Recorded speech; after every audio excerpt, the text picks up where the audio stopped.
Bonjour et bienvenue dans cette série consacrée à Théosophie de Rudolf Steiner dans l'édition française de 1923. Au fil de ces épisodes, je vous propose de parcourir ce livre pas à pas, en suivant sa logique propre, sans y ajouter d'interprétations extérieures, mais sans en simplifier non plus l'exigence. L'objectif n'est pas de résumer rapidement un système de pensée, ni de proposer une lecture décorative du spirituel. Il s'agit d'entrer dans une démarche, dans une méthode, et d'en éprouver la cohérence intérieure. Théosophie part d'une idée simple, mais décisive. L'être humain ne se comprend pas uniquement à partir de ce qu'il perçoit par ses sens.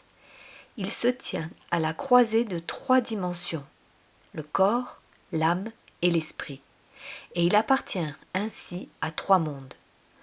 Le livre cherche à distinguer ces plans avec précision pour éviter les confusions. Ne pas réduire l'homme à un mécanisme corporel, ne pas confondre les émotions avec la vérité, ne pas détacher l'esprit de la réalité vécue. La série suivra le mouvement même de l'ouvrage. Nous commencerons par la nature de l'être humain, sa constitution physique, vitale, psychique et spirituelle.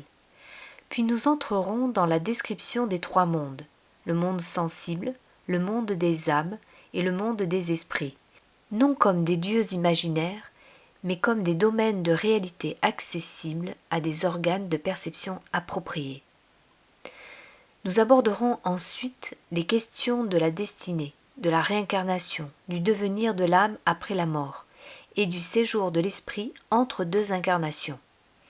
Là encore, il ne s'agira pas d'un récit spectaculaire, mais d'une tentative pour comprendre la continuité de l'existence humaine sous l'angle de la responsabilité et de la transformation intérieure.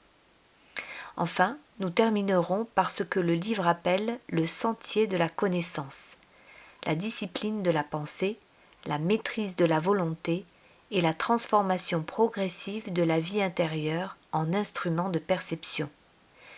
Car ce texte ne se présente pas comme une croyance à adopter, mais comme une voie à expérimenter méthodiquement. Tout au long de la série, une exigence restera constante. Ne pas confondre image et réalité, ne pas rechercher le sensationnel, ne pas exiger du spirituel des preuves calquées sur le monde physique, mais comprendre que chaque domaine suppose son mode d'approche. Si vous le souhaitez, nous avancerons ensemble, chapitre après chapitre, en laissant le texte déployer sa structure et sa rigueur. Bienvenue dans cette exploration.